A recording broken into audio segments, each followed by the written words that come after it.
পরিস্থিতি, তোমাকে ধন্যবাদ। তুমি বুঝিয়ে দিয়েছো পৃথিবীতে সব আপন মানুষ আপন হয় না।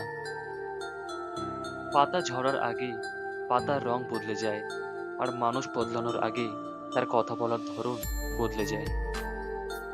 লোহাকে ধ্বংস করতে তার মরীচিকাই যথেষ্ট, তেমনি একজন মানুষ ধ্বংস হওয়ার জন্য তার নিজের মানসিকতাই যথেষ্ট।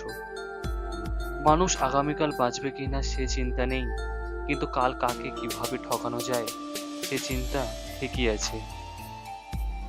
মোমবাতি আমাদের একটাই শিক্ষা দেয়, বুকের ভিতর আঁকলে রাখলেই সবাই আপন হয় না।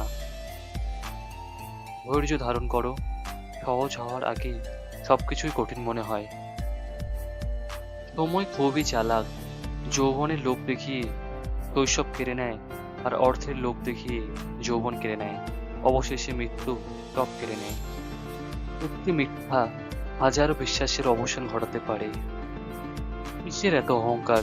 আপনি মারা গেলে অনেকে আপনার চেহারাই দেখবে না, রাতে ভয় পাবে বলে। একাকিত্বকে ভয় পাবেন না, আল্লাহ আপনাকে আঁকলে রাখবেন বলেই আপনার পাশে কাউকে থাকতে দেন না। নিজের দোষ থাকতে যারা অন্যের ঘাড়ে দোষ চাপিয়ে দেয়, তাদের সাথে তর্ক কখনো জেতা যায় না, কারণ তারা প্রতিটা মিথ্যাকে যুক্তি দিয়ে সাজিয়ে ফেলে। আমি আমার রবের দিকে চললাম, তিনি অবশ্যই আমাকে সৎ পথে চালিত করবেন। তোমরা ধৈর্য ধরো, নিশ্চয়ই আল্লাহ ধৈর্যশীলদের সাথে আছেন। সব গুণ সবার মাঝে থাকে না, কেউ সুন্দর তো কেউ বিশ্বস্ত। কষ্ট তোমাকে শেখাবে যে আল্লাহ ছাড়া তোমার আর কেউ নেই। সময় কেটে যায়, কিন্তু কঠিন সময়ে মানুষের ব্যবহার মনের মধ্যে থেকে যায়।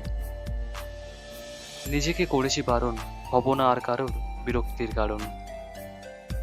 মৃত্যুর পর প্রথমে যেটা হারাবেন সেটা হলো আমাদের নাম। সবাই এসে জিজ্ঞেস করবে লাশটা কোথায়। একদিন মৃত্যু কানের কাছে এসে বলবে, ফেরার সময় হয়েছে, চলো এবার ফেরা যাক। মানুষ যাকে ঠকায় আল্লাহ তাকে ঠিকই জিতিয়ে দেয়। সুন্দর চেহারা কখনো সুন্দর চরিত্রের চেয়ে দামি হতে পারে না। সমস্ত ব্যক্তি নিজের কৃতকর্মের জন্য দায়ী। ভুলের ক্ষমা আছে, কিন্তু চালাকির কোনো ক্ষমা নেই। আশা ছাড়তে নেই, ছড়িয়ে পড়া ফুল থেকেও নতুন গাছের জন্ম হয়।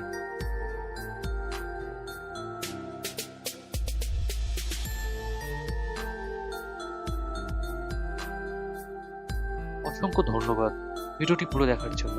এরকম আরো ভিডিও দেখার জন্য চ্যানেলটিকে সাবস্ক্রাইব করবেন, লাইক কমেন্ট শেয়ার করতে ভুলবেন না। ধন্যবাদ।